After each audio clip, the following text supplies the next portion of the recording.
क्यों चली गई थी मोरारजी देसाई की कुर्सी? क्यों मोरारजी ने किया था इंदिरा का विरोध? किस बात के लिए मोरारजी को मिली थी सजा? ये कहानी है 24 मार्च 1977 की, जब देश में पहली बार कांग्रेस की सरकार नहीं बनी थी, बल्कि सरकार थी जनता पार्टी की और प्रधानमंत्री बने थे मोरारजी देसाई।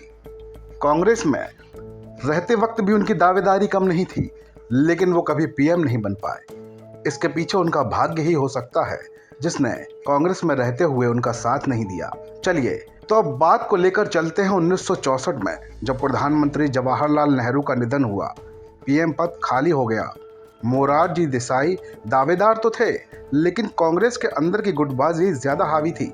वो अपने साथ ज्यादा लोगों को जोड़ नहीं सके। लाल बहादुर शास्त्री को पीएम बनने का मौका मिला। उस वक्त इंदिरा को सूचना प्रसारण मंत्री बनाया गया था। 1965 में हुए भारत पाकिस्तान युद्ध का क्रेडिट भी शास्त्री जी को ही मिलता है। 1966 में उनके निधन के बाद पीएम पद एक बार फिर खाली हो गया। इस बार मोरारजी देसाई और इंदिरा गांधी में आमने सामने का मुकाबला था। पार्टी के अध्यक्ष थे कामराज। वो और अन्य कई बड़े नेता इंदिरा को कम समझते थे। मोरारजी देसाई तो उन्हें गूंगी गुड़िया कहा करते थे, जबकि कांग्रेस अध्यक्ष बनने के बाद इंदिरा का कार्यकाल तगड़ा रहा था। वो तो अपने पिता नेहरू के सुझाव भी किनारे कर दिया करती थी।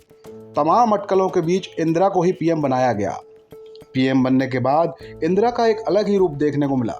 वो समाजवाद की पुरोधा के रूप में सामने आई। उन्होंने वरिष्ठ नेताओं को किनारे करते हुए जन संवाद शुरू किया।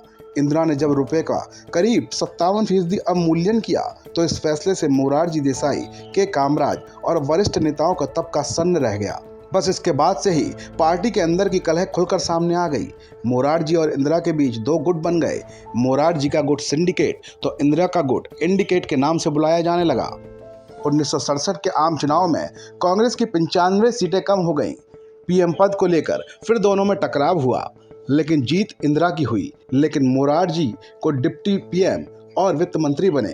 राष्ट्रपति चुनाव में भी दोनों में तल्खियां देखी गई, लेकिन इंदिरा की पसंद यानी जाकिर हुसैन ही राष्ट्रपति बने।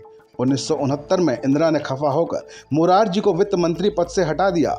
इस बीच राष्ट्रपति जाकिर हुसैन का निधन के बाद एक बार फिर से पद खाली हो गया। मोरारजी का गुट संजीव रेड्डी के पक्ष में था, जबकि इंदिरा ने वीवी गिरी को अपना कैंडिडेट घोषित कर रखा था। इस बीच सिंडिकेट ने पार्टी अध्यक्ष एस निजलिंगप्पा से इंदिरा को बाहर करवा दिया।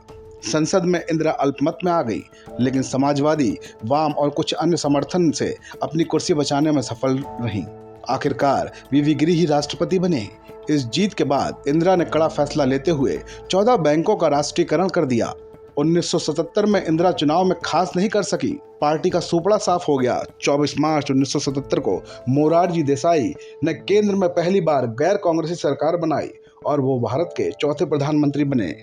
लेकिन जनता पार्टी में भी गुटबाजी शुरू हो चुकी थी। इंदिरा को इसी मौके का इंतजार था। वाई चौहान ने मोरारजी सरकार के खिलाफ अविश्वास प्रस्ताव डाल रखा। सरकार गिर गई और 15 जुलाई 1989 को मोरारजी को इस्तीफा देना पड़ा। इंदिरा के समर्थन से चौधरी चरण सिंह प्रधानमंत्री बने। हालांकि वो भी इंदिरा के दबाव में ना रहे और फिर समर्थन वापस लेने के बाद उनकी भी सरकार गिर गई। अगले चुनाव में एक बार फिर इंदिरा जीतकर सरकार बनाने में कामयाब रहीं। इस खबर में भी इतना ही। आप बने रहिए वन इंडिया के साथ।